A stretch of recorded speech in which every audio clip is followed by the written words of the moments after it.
Hello friends, সবাই কেমন আছেন? জানি সবাই ভালো আছেন। বেডিং অ্যান্ড ইনফ্লুয়েন্সার চ্যানেলতে সবাইকে জানাই সুস্বাগতম। আমার থাম্বনেল থেকে বুঝতে পারছেন যে আজকে আমি কী নিয়ে ভিডিও করব। আজকে আমি দুইটা অপশন নিয়ে ভিডিও করব, কারণ আপনারা তো ফুটবল উন্মাদনায় ভাসতেছেন।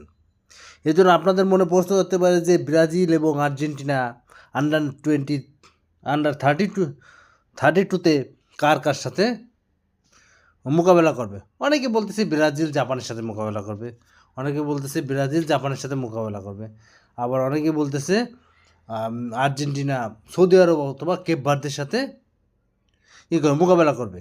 কিন্তু না, আমি একটু আপনাদের সমীকরণটা সহজভাবে বুঝিয়ে দিচ্ছি। এখানে দেখেন, ব্রাজিল একটু লক্ষ্য করবেন, ব্রাজিল, মরক্কো, স্কটল্যান্ড এবং হাইতি এই গ্রুপে আছে। সি গ্রুপে ব্রাজিলের পয়েন্ট হচ্ছে কত? 3 ম্যাচে 2টা উইন, 1টা ড্র, পয়েন্ট হচ্ছে 7 এবং গোল হচ্ছে 7টা। মরক্কো 3 ম্যাচে 2টা দিচ্ছে, 1টা ড্র করছে, পয়েন্ট হচ্ছে 7। এখানে তো আর কোনো কিছু বোঝার নাই। এখানে ব্রাজিল, মরক্কো এবং স্কটল্যান্ড এখান থেকে যেতে পারে, কিন্তু ব্রাজিল ও মরক্কো এটা কনফার্ম। থার্ড দল হিসেবে কে যাবে এটা বোঝা যাচ্ছে না।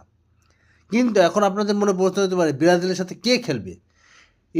সি টিমের সাথে খেলবে এফ টিম। সি টিমের সাথে খেলবে এফ টিম।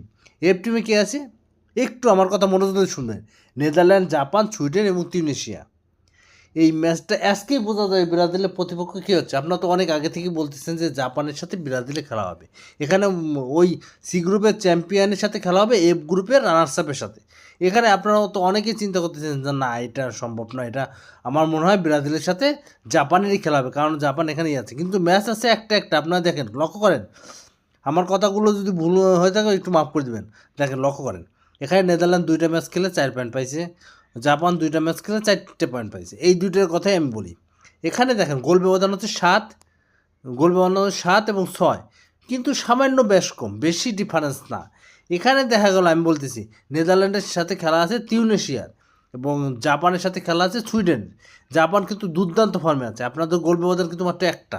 এই জিনিসটা চিন্তা করবে। এখন দেখা গেলো নেদারল্যান্ড তিউনিসিয়ারে 2টা গোলে দিচ্ছে, কিন্তু জাপান সুইডেনরে 4টা গোল দিচ্ছে।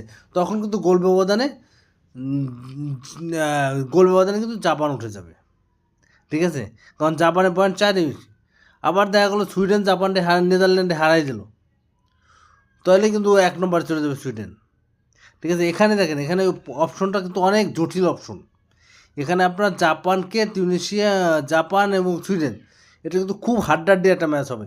কারণ জাপান সুইডেনকে যদি বেশি ব্যবধান হারাইতে পারে, তাহলে নেদারল্যান্ড যদি তিউনিসিয়ার কম ব্যবধান হারায়, তাহলে যে জাপান 1 নম্বরে চলে যাবে, নেদারল্যান্ড 2 নম্বরে চলে যাবে। এই অপশনটা বুঝছেন?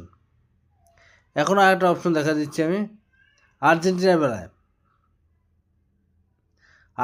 আর্জেন্টিনাটা একটু আমি পরে দেখাচ্ছি। আর্জেন্টিনা তো 1 নম্বরে চলে গেছে। আর্জেন্টিনার সাথে সম্ভবত স্পেনে খেলা পড়বে না। স্পেনের খেলা কখন পড়বে আমি বলে দিই, তারপর বলে দিচ্ছি। যদি স্পেন উরুগুয়ের সাথে হেরে যায়, তাহলে স্পেনের সাথে আর্জেন্টিনা পড়বে, তাছাড়া পড়ার কোনো সম্ভাবনাই নাই। স্পেনে হারতে হবে, হারলে আর্জেন্টিনার সাথে পড়বে, না হলে পড়বে না। আর না হলে কেপ ভার্দে অথবা সৌদি আরবের সাথে পড়বে। কেপ ভার্দে এবং সৌদি আরবের সাথে যে টিম জিতবে, সেই টিমের সাথেই আর্জেন্টিনা পড়বে। যদি কোনো কিছু বোঝার সমস্যা থাকে, তাহলে আপনারা অবশ্যই আমাকে কমেন্ট বক্সে কমেন্ট করবেন। আজকের মতো ভিডিওটা এই পর্যন্ত। সবাই ভালো থাকুন, ধন্যবাদ।